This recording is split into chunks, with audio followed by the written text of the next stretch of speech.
안녕하세요. 책한민국입니다. 오늘 소개할 책은 당신의 뇌는 지금 뛰고 있는가?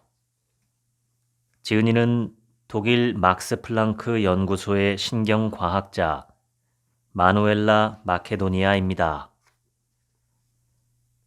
본문을 읽겠습니다. 이 책은 운동이 우리 뇌에 미치는 영향 및 인지 능력에 미치는 영향을 함께 다룬다. 몸과 정신은 하나다. 거의 모든 서구인은 몸이란 인간 존재의 물리적인 부분이라고 생각한다. 다시 말해 몸은 인체 기관을 담는 용기, 그 중에서도 특히 뇌를 담는 그릇이라는 것이다. 반면 우리의 인지 과정은 몸의 물리적 현상과 달리 마음속에서 일어난다고 믿는다. 그래서 아이들은 학교에서 얌전히 앉아있는 법부터 배운다.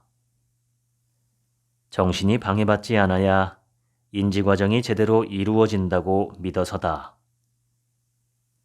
대체 이런 생각은 누구에게서 비롯되었을까? 우리는 왜 이런 이원론, 즉 몸과 정신을 명확히 분리하는 사고방식에 매달려 살까? 게다가 이 생각은 어째서 많은 곳에서 행동으로 옮겨지고 있을까? 심지어 학교에서조차 말이다.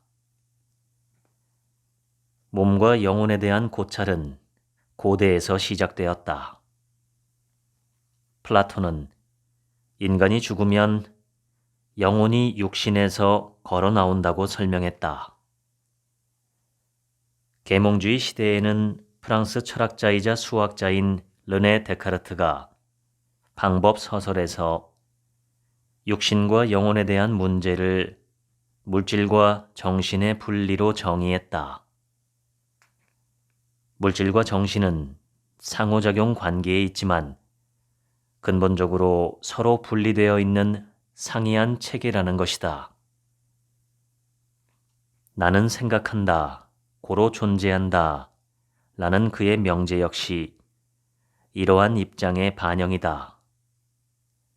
즉, 나의 존재, 나의 실존을 이루는 토대는 나의 생각이라는 것이다.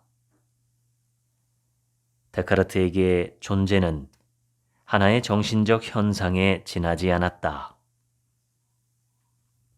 이로써 물질이란 대놓고는 아니어도 전반적으로 별로 존중할 필요가 없는 하찮은 것으로 여겨졌다.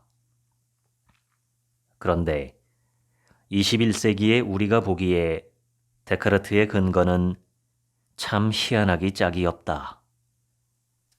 그는 제1철학에 관한 성찰에서 자신은 정신이 물질 없이도 존재한다는 것을 너무나 명확하게 상상할 수 있다고 썼다. 누구도 반박할 수 없는 이론의 근거가 자신의 명확한 상상이라니. 만약 오늘날 어느 학자가 자신의 상상을 자기 이론의 중요한 근거로 제시한다면 지나가던 개도 웃을 것이다. 하지만 당시엔 그랬다. 그리고 육체와 정신을 명확히 분리하여 인식하는 관념은 우리 시대로까지 곧장 이어졌다. 20세기에도 이러한 입장은 정신과학자들의 지지를 받았다. 그중 하나가 현대 언어학의 아버지라 불리는 노암 촘스키이다. 그의 핵심 명제는 이렇다. 언어는 행동주의자들의 주장과는 달리 주변인들과의 상호작용 속에서 배우는 것이 아니라 선천적으로 타고나고, 만일 아이가 주변 환경에서 언어를 듣게 되면 학습 과정 없이 저절로 발달한다. 그의 이론은 수십 년에 걸쳐 세계적으로 확고한 뿌리를 내렸고 여전히 육체와 정신에 대한 사람들의 일반적인 사고방식에 영향을 끼치고 있다. 하지만 진실을 말하자면 우리의 언어뿐 아니라 모든 인지적 기능을 조종하는 것은 우리 뇌다. 뇌는 우리의 잠재력이다. 뇌가 건강하고 제 기능을 하면 우리는 초인적인 일을 할 수 있고 삶도 멋지게 꾸려나갈 수 있다. 우리의 사회적 삶도 뇌 건강에 좌우된다. 우울증을 앓으면 우리는 행복을 위협받고 잘 지내지 못하고 남들과 관계를 맺기가 힘들어진다. 그렇다면 삶의 어떤 단계에서든 우리 뇌를 돌보는 일이 최우선이 되어야 한다. 하지만 안타깝게도 현실은 다르다. 우리는 뇌 건강의 중요성을 어디에서도 배우지 못하고 있다. 언론에서는 심심치 않게 뇌기능 증진이니 뇌 도핑이니 하는 말이 자연스럽게 등장하고 있다. 이런 용어가 뜻하는 바는 분명하다. 약물 복용으로 정신적 능력을 향상시키자는 것이다. 우리는 꿈을 파는 사회에 산다. 자면서도 저절로 공부가 되고 알약 하나로 식습관을 바꾸지 않고도 체중을 줄일 수 있었으면 하는 꿈 말이다. 수고가 따르는 일은 피하고 싶은 것이다. 험한 길을 편하게 돌아갈 수 있는 기적의 알약이 있다면 우리는 비싼 돈을 주고서라도 산다. 뇌기능 증진 면에서도 마찬가지다. 고대 로마인들은 건강한 육체에 건강한 정신이 깃든다고 말했다. 이는 그리스인들에게서 물려받은 문화였다. 그들에게 육체적 단련은 무척 중요한 의미를 지니고 있었다. 스포츠는 군사적 목적을 위한 육체 훈련으로 로마인들은 달리고 권투하고 창과 원반을 던지고 레슬링을 하고 역기를 들었으며 5종 경기를 열었다. 공놀이는 물론이고 지금의 테니스와 비슷한 시합도 했다. 그럼에도 이 유명한 금언의 저자로 알려진 유베날리스가 했던 말의 진짜 의미는 오늘날 우리의 해석과는 다른 듯하다. 그는 로마인들에게 건강한 육체에 건강한 정신이 깃들게 해달라고 기도할 것을 권한다. 유베날리스는 육체를 단련하면 자연스레 정신적 능력도 향상된다는 사실을 몰랐던 것이다. 현대의 우리도 몇 년 전부터 신경과학이 이 문제를 본격적으로 파고들기 시작하고 나서야 이 사실을 깨달았다. 해마라는 명칭은 번역하면 바다의 말, 즉 해마라는 뜻이다. 해마의 굴곡이나 고랑이 바닷속 해마와 상당히 닮았기 때문이다. 해마는 굽은 모양이고 크기는 새끼손가락만 하다. 우리 뇌에는 해마가 2개 있다. 왼쪽과 오른쪽에 각각 하나씩이다. 해마는 뇌의 백색질 깊숙이 위치하며 뉴런으로 이루어져 있다. 프린스턴 대학의 조지 밀러 교수의 이름을 딴 밀러의 법칙에 따르면 평균적인 사람이 단기간에 기억할 수 있는 단어의 개수는 대략 7개에서 플러스 마이너스 2개라고 한다.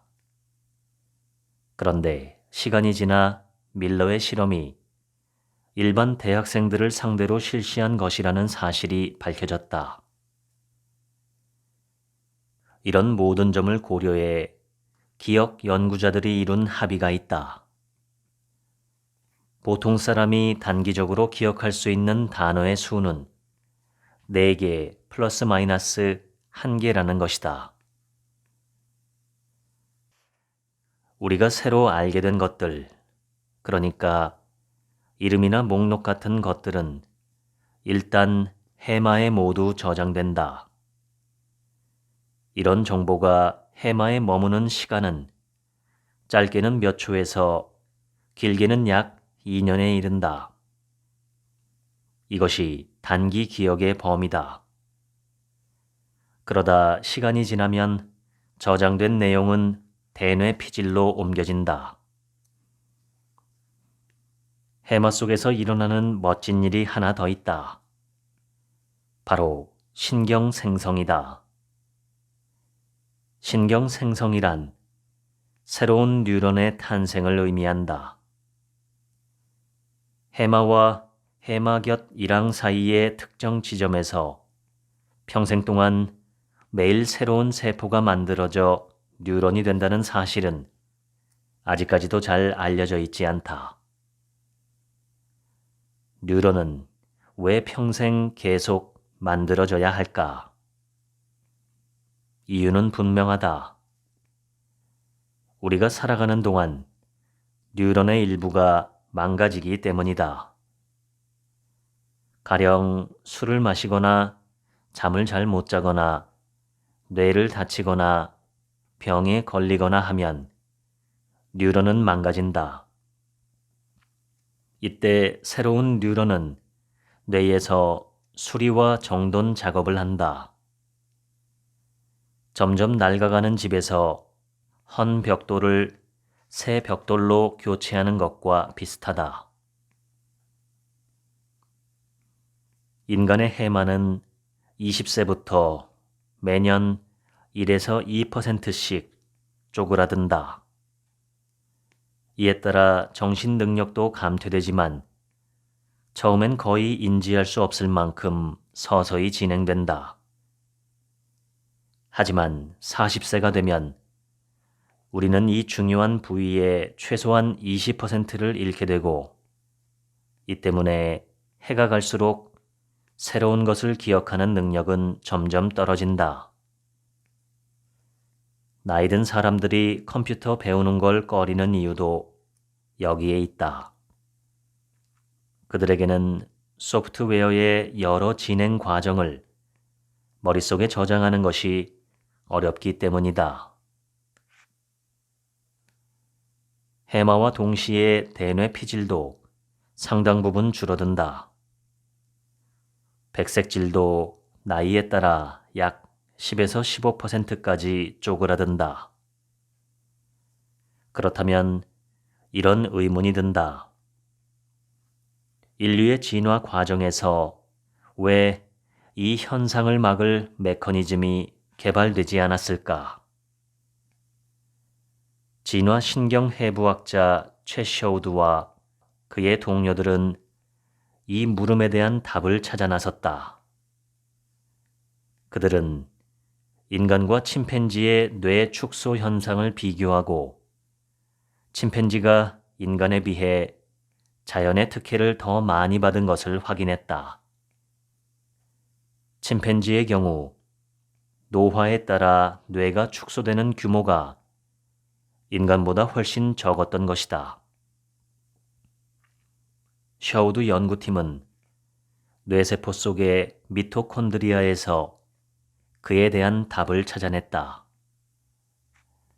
미토콘드리아는 세포의 에너지 공급원이다. 세포에 에너지가 많이 필요할수록 세포 속 미토콘드리아도 더 많다.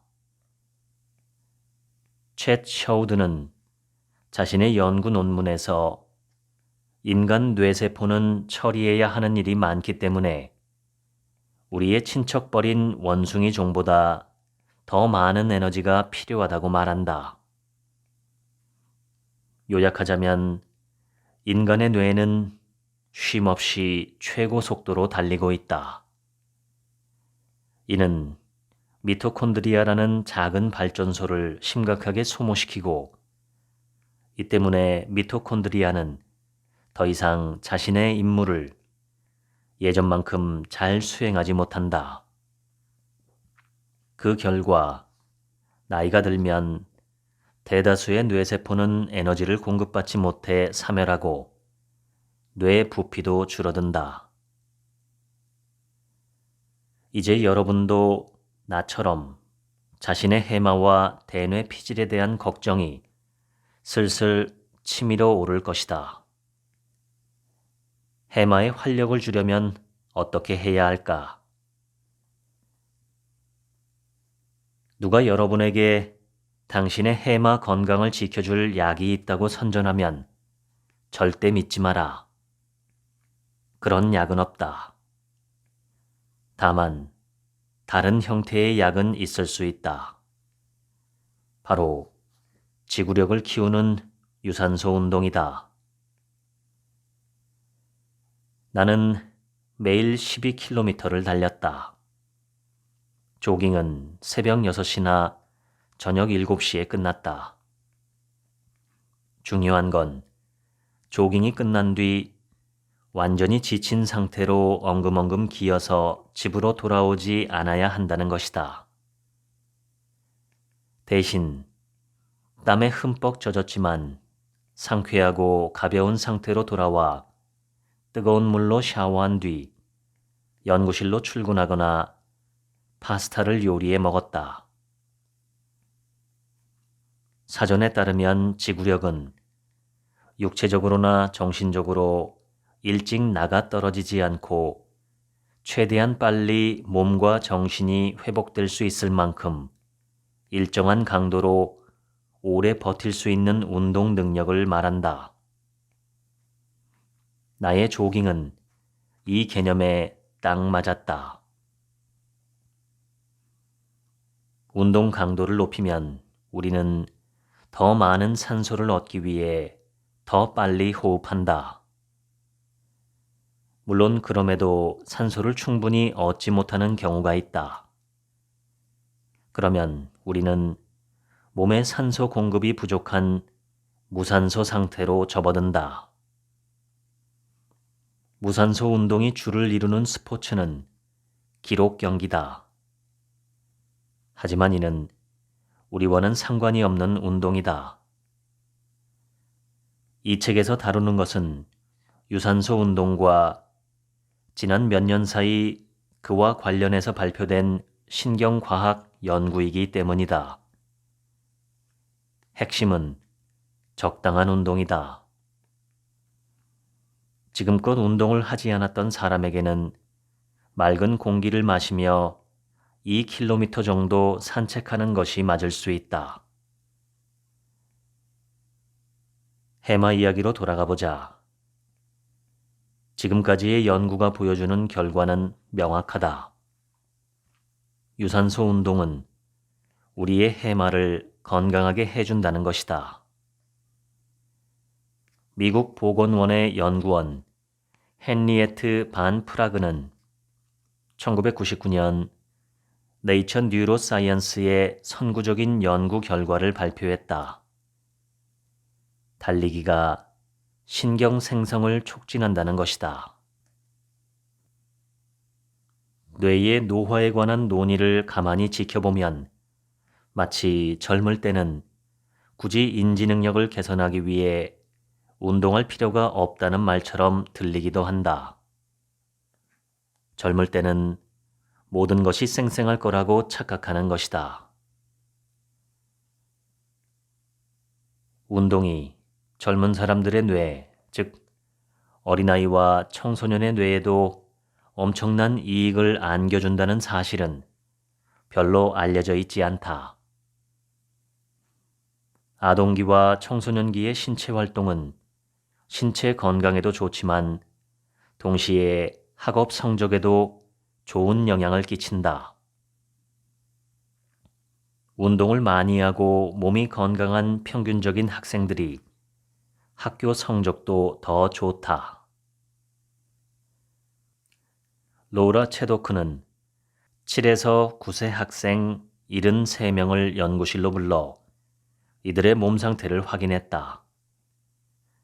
우선 아이들은 러닝머신 위에서 점차 속도를 높이며 자연스럽게 뛰었다.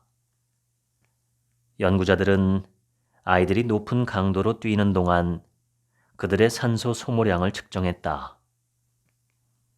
숨을 헐떡거릴수록 건강이 좋지 않다는 뜻이었다.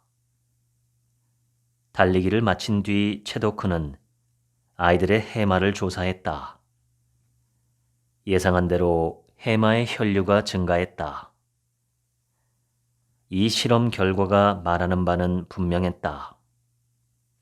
더 많은 혈액이 더 많은 산소를 운반함으로써 해마의 양분을 공급하고 해마를 높은 성능으로 움직이게 한다는 것이다.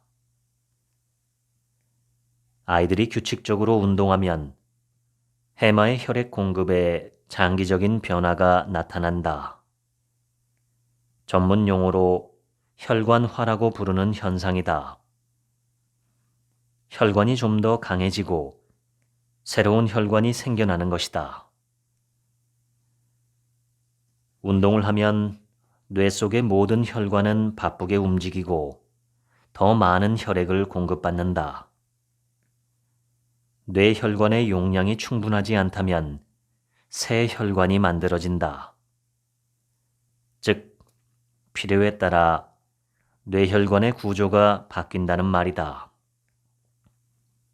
어릴 때 뇌를 많이 쓰고 운동을 많이 할수록 혈관화를 통해 좀 더 성능이 좋은 뇌가 탄생한다. 여러분이나 나 같은 어른에게도 반가운 소식이 있다. 성인에게도 혈관 신생과 혈관화의 증가가 얼마든지 가능하다는 것이다.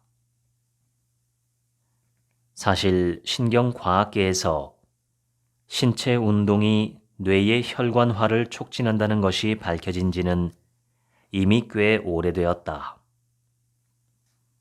분명한 건 어떤 운동도 혈관과 시냅스 생성에 부정적인 영향을 끼치지 않는다는 사실이다. 다만 약간의 운동은 전혀 도움이 되지 않는다. 단도직입적으로 말하면 4층에 사는 사람이 매일 엘리베이터 대신 계단을 이용하고 잠깐 반찬을 사러 슈퍼마켓까지 400m를 걸어가는 것만으로 충분하지 않다는 것이다. 물론 아무것도 하지 않는 것보다는 낫다. 하지만 이런 운동이 뇌에 끼치는 작용은 거의 없다. 뇌에 좋은 영향을 주려면 두 가지 선택지밖에 없다. 강도 높은 운동을 하거나 아니면 뭔가 배울 내용과 연계해서 운동하는 것이다. 간단히 말하자면 편안한 정도를 벗어나서 운동해야 뇌 속에 새로운 혈관이 생긴다. 코이산족이라고도 불리는 아프리카의 산족은 발생학적 관점에서 현존하는 가장 오래된 종족이다. 이들은 20세기에도 여전히 남부 아프리카에서 수렵 채취 생활을 하고 있다. 사냥도 예부터 내려오는 지구력 중심의 사냥 방식을 고수한다. 그러니까 길게는 40시간 동안 사냥감이 지쳐 쓰러질 때까지 계속 쫓아다니는 것이다. 늘 부지런히 움직이는 생활 방식은 산족의 뇌를 활성화한다. 이는 그들의 생존에 필수적이다. 기억력이 뛰어나야만, 그것도 특히 공간 기억을 담당하는 장소세포와 격자세포의 성능이 탁월해야만 생존에 유리하기 때문이다.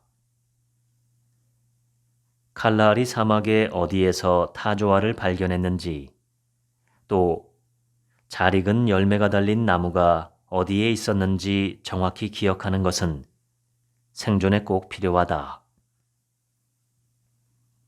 뇌를 이렇게 쉽게 관리하고 발달시킬 수 있다니 정말 대단한 일이다. 그저 편한 신발로 갈아 신고 밖으로 나가 할 수 있는 만큼 뛰면 된다. 그런데 내가 여러분에게 아직 말하지 않은 방법이 한 가지 더 있다. 그건 생명체라면 누구든 간절히 원하는 행위, 즉 성관계다. 로이너 연구팀은 수컷 쥐를 세 집단으로 나누었다. 첫 번째 집단에게는 암컷과 단 한 차례 짝짓기할 기회를 주었고, 두 번째 집단에게는 14일 동안 계속해서 짝짓기할 기회를 허락했다. 세 번째 집단은 아예 금욕 생활을 하게 했다. 그런 다음 연구자들은 쥐의 행동을 관찰했다. 딱 한 차례만 짝짓기를 한 쥐들은 상당한 흥분 상태를 보였다. 먹이를 거부했을 뿐 아니라 새로 넣어준 흥미로운 미로도 탐색하지 않았다. 과학자들은 그 이유를 수컷의 혈액에서 스트레스 호르몬인 코르티코스테론의 수치가 상당히 높아진 데서 찾았다. 그런데 이 집단은 짝짓기를 전혀 하지 않은 집단보다 해마에서 새로운 줄기세포가 더 많이 생겼다. 2주 동안 계속 짝짓기를 즐긴 쥐들은 혈중 스트레스 수치가 빠른 속도로 줄어들었다. 신경이 새로 생겼을 뿐 아니라 해마에서 외부 정보를 받아들이는 수상 돌기의 가지도 증가했다. 한 가지는 분명하다. 규칙적인 성관계는 동물의 뇌에 좋은 영향을 끼친다. 여러분은 가끔 왜 학교에서 체육 시간이 점점 줄어드는지, 그리고 교육 당국은 왜 매일 고작 1시간 운동하는 것을 두고 그렇게 끝없이 논쟁만 벌이는지 궁금했을 것이다. 이는 뇌와 뇌 기능에 대해 우리가 아는 것이 너무 적기 때문이다. 그나마 다행인 것은 올바른 의견이 주도권을 잡아가고 있다는 사실이다. 학교가 아이들에게 많이 움직이고 운동하고 이를 통해 정신적인 건강을 돌볼 기회를 충분히 제공하고 있지 않다면 이제 우리라도 적극적으로 나서야 한다. 아이들과 함께 운동을 시작하는 것이다. 나이가 들면 대부분의 사람은 정신적 능력이 떨어지게 된다. 하지만 이를 모든 노인이 치매를 앓는다는 식으로 바로 연결해서 해석해서는 안 된다. 나이가 들면 그저 기억력이 떨어지는 것뿐이다. 게다가 여전히 탁월한 기능을 하는 늙은 뇌도 존재한다. 나이가 들면 인지 통제가 약화되는 것은 사실이다. 당사자는 이것을 인지하지 못할 때가 많지만 도로에 나가보면 노인들의 뇌기능 저하를 쉽게 확인할 수 있다. 예를 들어 최고 시속 130km로 달릴 수 있는 고속도로에서 줄기차게 시속 80km로만 달리는 고령 운전자가 그렇다. 물론 이 운전자 입장에서는 나름대로 사력을 다하고 있다. 젊은이들은 인지기능을 빠르게 전환시키며 도로 상황을 총체적으로 주시할 수 있지만 고령 운전자는 중요한 정보를 선별해서 기억하고 중요하지 않은 정보를 차단하는데 어려움을 겪는다. 크레머 연구팀은 60세에서 75세 피험자 124명에게 운동을 시켰다. 절반은 6개월 동안 유산소 걷기 운동을 했고 나머지 절반은 스트레칭과 근력을 키우는 운동을 했다. 실험 시작 전에는 피험자들의 인지 능력을 측정했다.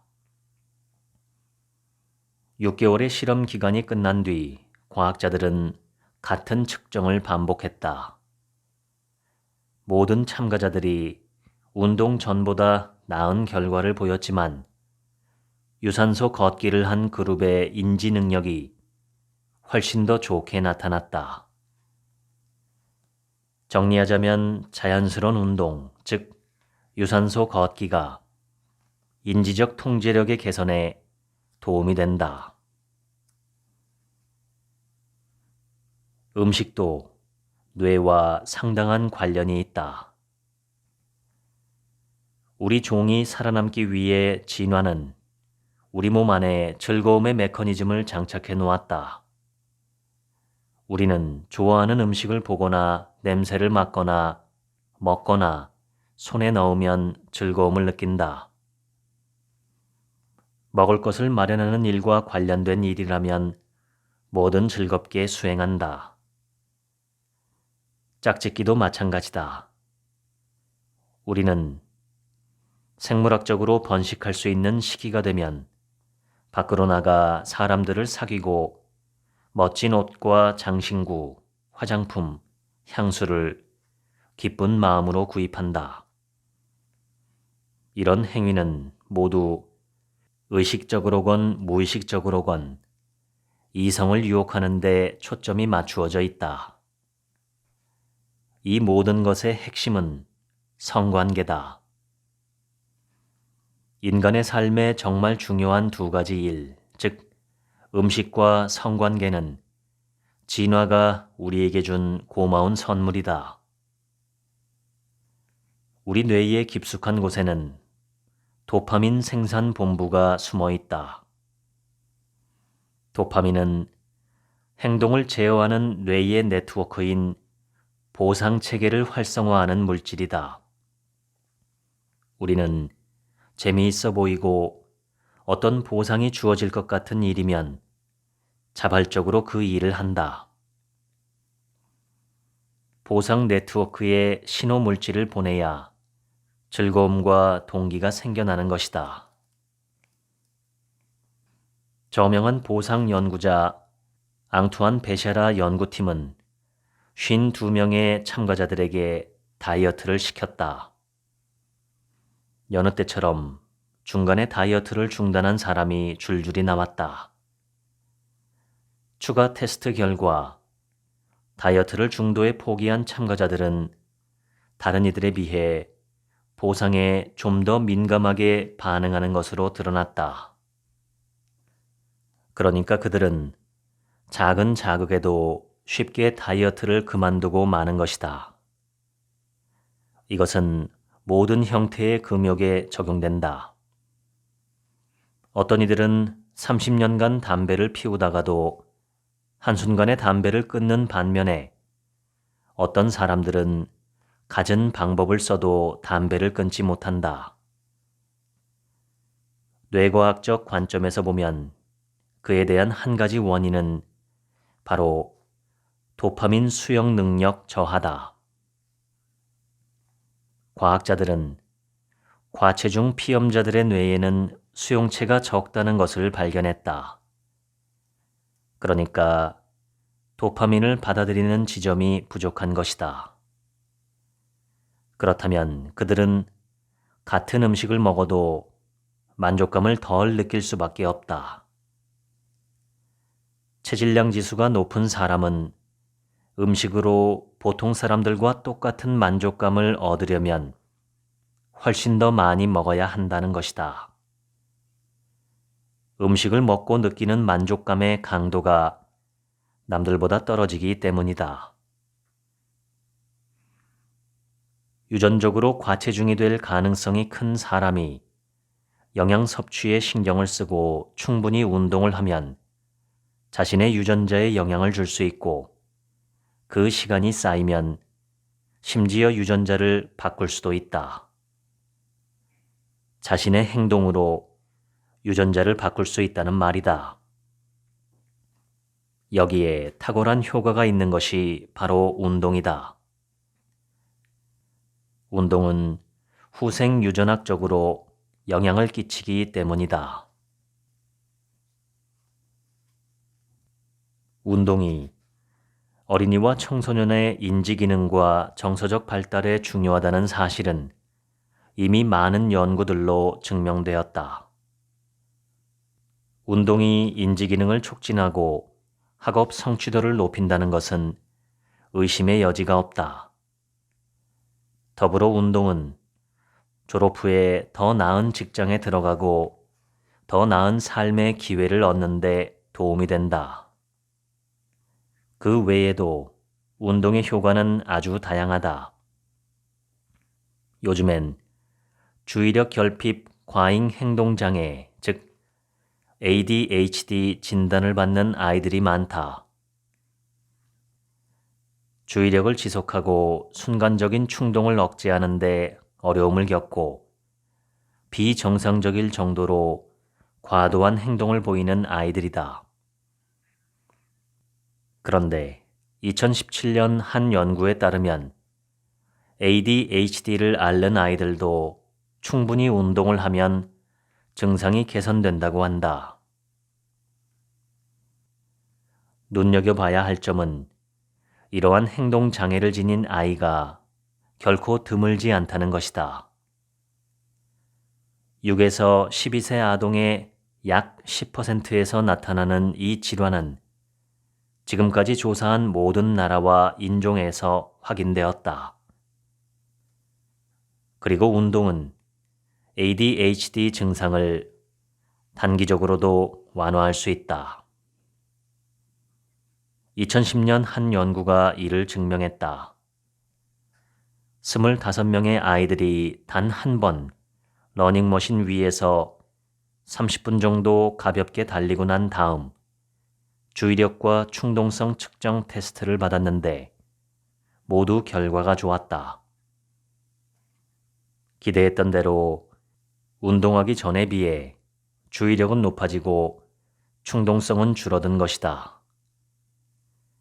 또 다른 연구도 8에서 10세 ADHD 아동과 다른 또래로 이루어진 통제 집단을 동시에 조사했는데 20분 동안의 유산소 운동 뒤에는 모든 아이들이 주의력 테스트에서 한결 좋은 결과를 보였다. 장기적인 운동은 더욱 효과가 크다. ADHD 아동 17명이 8주 동안 매일 26분 동안 적당한 운동을 하는 실험에 참여했다. 실험이 끝난 후 70%의 아이들에게서 증상 개선이 나타났다. ADHD는 각성제로 치료할 때가 많다. 어린이 환자들은 주로 메틸페니데이트를 처방받는다. 그런데 독일에서 ADHD 아동들에게 메틸페니데이트를 처방한 통계를 보면 사뭇 우려스럽다. 2004년 약 2,600만 건이 처방된 이후 꾸준히 증가하다가 2012년에는 무려 5,800만 건에 이르렀다.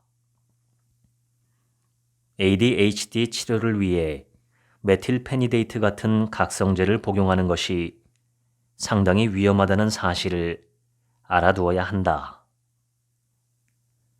과학자들은 성장기 쥐와 성체 쥐를 대상으로 이루어진 실험에서 이 약의 여러 부작용을 관찰했다. 어린 쥐들의 경우 도파민 생성 시스템에 변화가 일어났다. 원래 기능의 50% 정도밖에 수행하지 못했던 것이다. 성장기에 이 약을 복용한 쥐들은 우울증과 불안 증세가 나타나는 빈도가 눈에 띄게 높았다. 각성제는 복용한 기간보다 훨씬 더 오랜 시간 동안 부정적인 영향을 끼친다. 이것은 명확한 사실이다. 따라서 아이들에게 그런 약을 처방할 때는 각별히 조심해야 한다. 질풍노도의 사춘기 현상이 누구에게 얼마만큼의 강도로 나타나더라도 일단 운동과 스포츠로 치료해 보는 것이 좋다.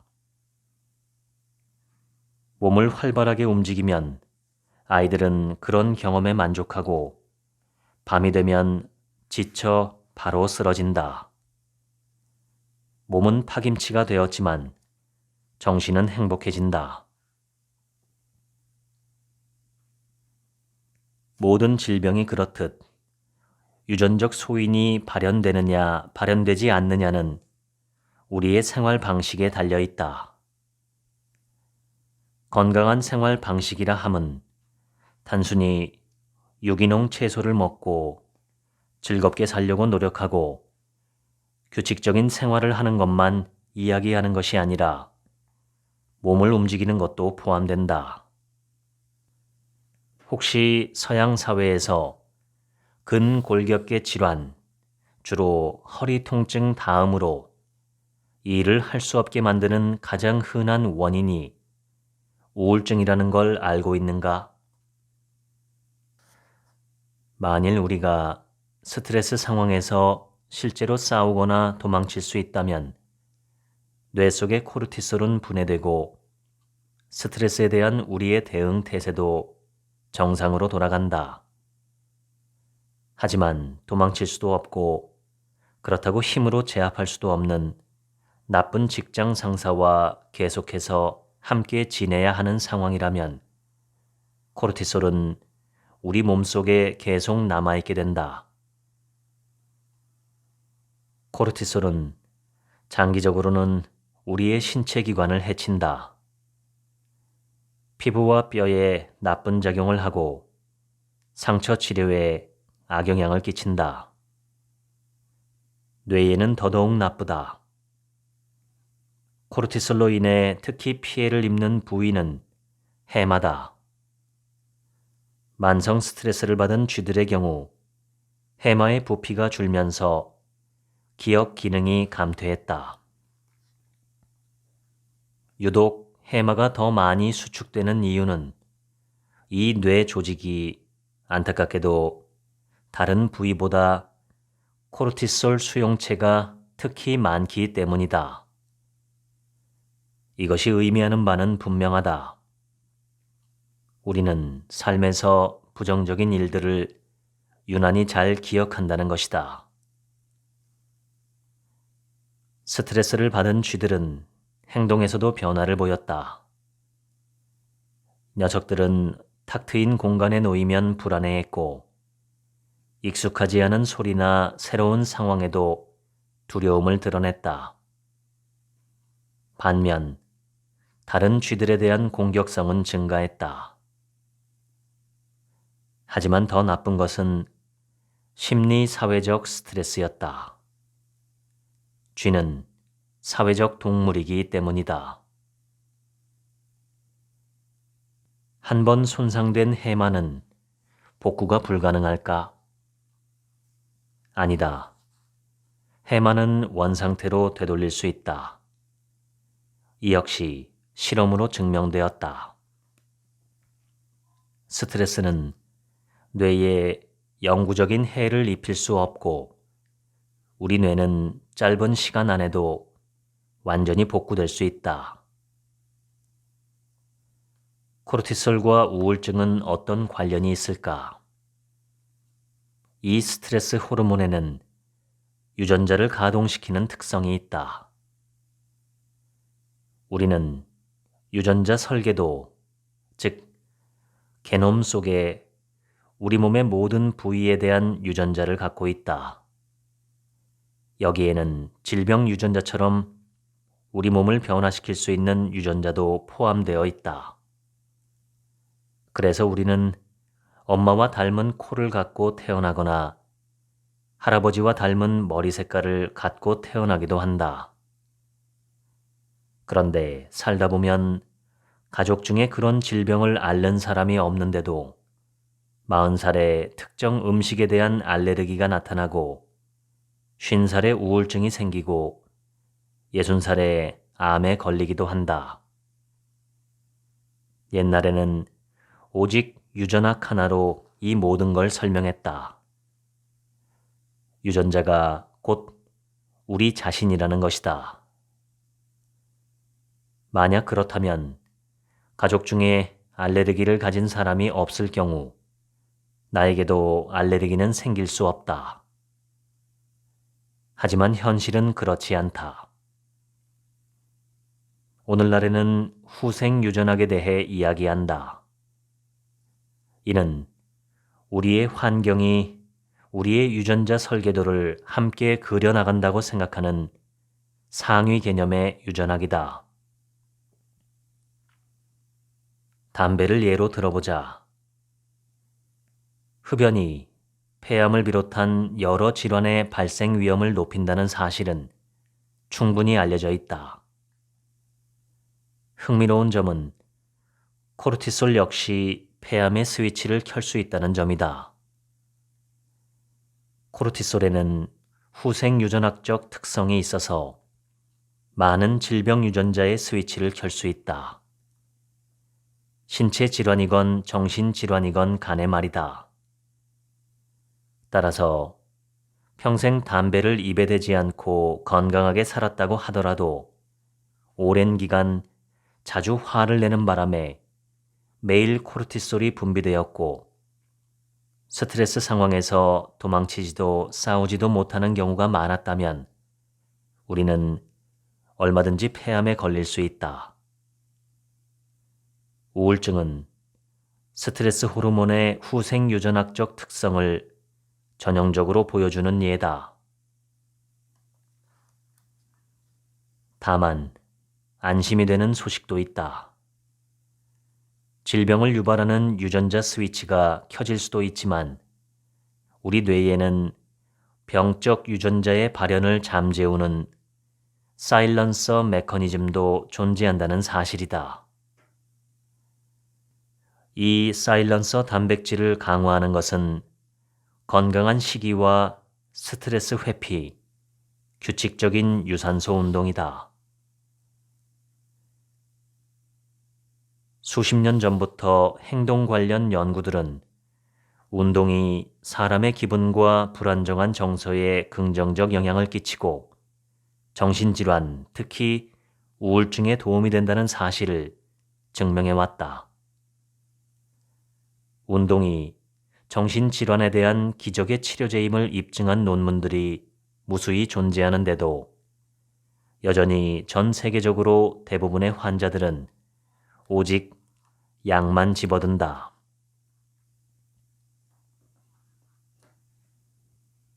일본 와카야마 의과대학 연구팀은 경증의 우울증을 앓는 젊은 여성 49명을 대상으로 실험을 진행했다. 피험자들은 두 집단으로 나뉘었다. 첫 번째 집단은 매주 5번씩 50분간 유산소 운동을 했고 두 번째 집단은 일상적인 생활만 했다.